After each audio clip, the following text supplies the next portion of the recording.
Nós vamos mostrar e reforçar agora o que pode e o que não pode ser feito no dia das eleições neste domingo. As regras e as penas valem para candidatos e também eleitores. As dúvidas são muitas. Boca de urna, você acha que é possível fazer ou não pode fazer? Acho que não, né? Aglomeração com pessoas com bandeira, pode? Isso também não. Mas existem algumas regras que os candidatos e eleitores têm que obedecer. Sabe de alguma delas? Eu sei que não pode mais ficar distribuindo santinho. Não saberia todas assim. Você sabe como é que faz para denunciar isso? Para denunciar? Eu estou denunciando, estou apenas dizendo agora aqui, ó, que isso não pode. Quem tem vergonha na cara não vai fazer isso, pelo amor de Deus. Hoje é o último dia permitido aos candidatos para fazer propaganda em jornais impressos. Amanhã, sábado, ainda é possível promover passeatas, carreatas, isso até às 22 horas. Já no domingo... No dia da eleição, é permitida apenas ao eleitor a manifestação silenciosa da sua preferência política. O dia da eleição não permite aglomeração de pessoas, porque tudo é construído para permitir ao eleitor tranquilidade e liberdade no momento da sua opção. E para os candidatos e eleitores que já estão se preparando para fazer boca de urna, atenção! Boca de urna é crime, todo tipo de arregimentação do eleitor nas proximidades da sessão ou mesmo fora dela é não apenas proibido, como punido como infração penal com pena a partir de 6 meses de detenção. Já outros crimes podem render até 4 anos de prisão, tanto para candidatos quanto para eleitores. Nós temos a compra de voto, né, com pena de até 4 anos, o transporte irregular de eleitor e o fornecimento de alimentação ao eleitor no dia da eleição, também punido com penas severas, o que não deixa de ser também uma forma de cooptação ilícita, uma forma de compra de voto.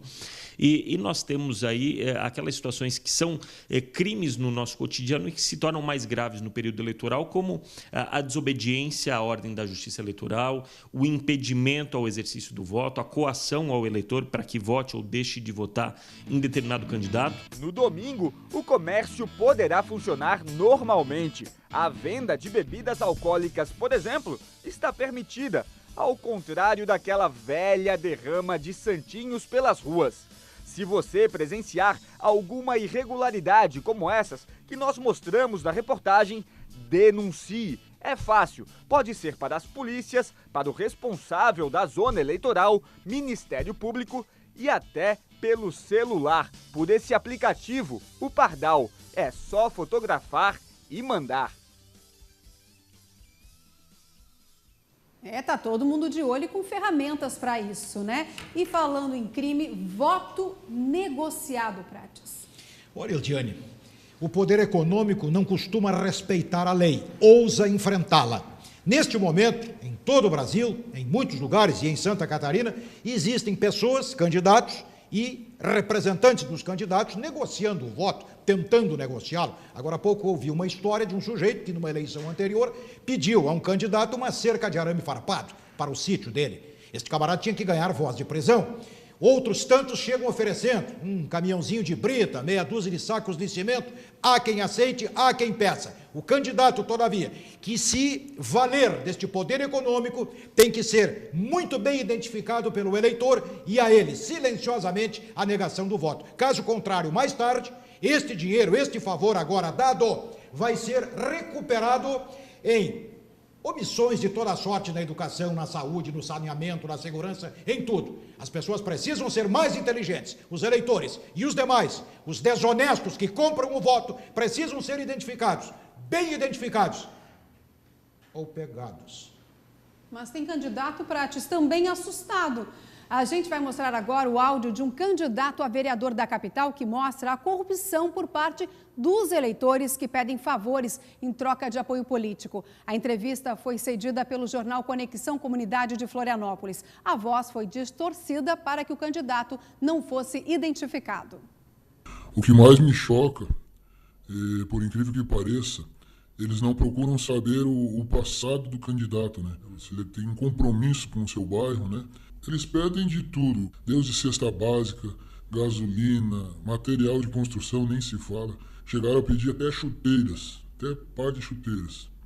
Chegaram a pedir para ajudar em festa infantil de filho, chá de fralda, coisas absurdas assim, cara. O pessoal às vezes está com a sua rua alagada, com água pelo joelho, em vez de pedir que o vereador consiga fazer um projeto de lei para calçar, pegar a assinatura do pessoal da rua, para ir na prefeitura para ter força. E aí não, eles querem simplesmente benefício para si próprios. Situação, hein, Sérgio? É uma situação complicada, né? Porque precisamos de bons candidatos eleitos para talvez até refletir numa melhoria, né, dessa consciência do eleitor. Porque falta educação, né? É uma questão cultural também, né? Exatamente, mas a partir de uma boa educação, aí, isso reflete positivamente na cultura. E o tribunal, a justiça eleitoral, tem se empenhado nesse processo de conscientização progressivo? Com certeza. Eu acho que temos aí até uma campanha, né? Isso, nessas eleições fizemos uma campanha muito importante para chamar a atenção do eleitor em relação à importância do voto. Vamos mostrar ali naquela câmera. Isso. Em relação à importância do voto e a responsabilidade desse eleitor pelo resultado da eleição. Né? Não basta o eleitor pensar em um benefício próprio ou no benefício apenas para a sua comunidade, como é comum também. Né? Em determinado bairro, o eleito tem que ser a pessoa que enxerga a cidade como um todo. Né? Nós precisamos de pessoas que façam com que a cidade resolva, ou que a Câmara, né, pense a cidade como um todo e o próprio prefeito também, mas vendo problemas de forma mais profunda. Né? Não adianta pensar apenas na construção de uma creche, ou de um posto de saúde, ou numa via, porque Florianópolis, por exemplo, recebe muita gente de fora. Né? Então, até quando vamos construir creches e vamos construir postos, né, para esse contingente de pessoas que não param de chegar na ilha? Agora, é preciso pensar isso de uma forma muito mais profunda. Perfeito, Sérgio. Agora, Rogério, o poder de polícia é fundamental para, em flagrante, efetivamente, coibir esse tipo de compra de voto e abuso do poder econômico, né, Rogério? Talvez o grande problema, Prisco, da compra de votos seja o período antes da eleição. Porque todo esse período de campanha, muitas vezes pessoas próximas a determinadas comunidades vão conseguindo favores em troca de votos. E aí, muitas vezes, esse tipo de compra ele é um pouco velada, você não consegue ver, porque ela não é tão explícita, ela não é tão clara. Então, é importante que se tenha, por parte do eleitor, uma ideia de que não adianta um favor pontual para me dar benefício, quando isso não gerar um benefício a todos. Então, sob esse aspecto, é uma mudança de cultura política do eleitor, dos partidos e dos candidatos. É um processo de transformação. Até complementando, Ildiane, antes de colocar novamente no circuito, complementando o Prates, eu diria o seguinte: a corrupção é em mão dupla.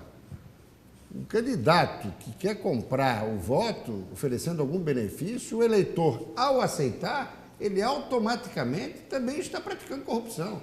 Então, isso é preciso que fique muito claro à luz da opinião pública, para que cada vez mais possamos extirpar da vida política e eleitoral esse tipo de prática. É por isso que eu digo que antes de o sujeito sair de casa para bater panela contra quem quer que seja, olhe-se no espelho e pergunte-se: eu não mereço um panelaço? Verdade. É isso aí.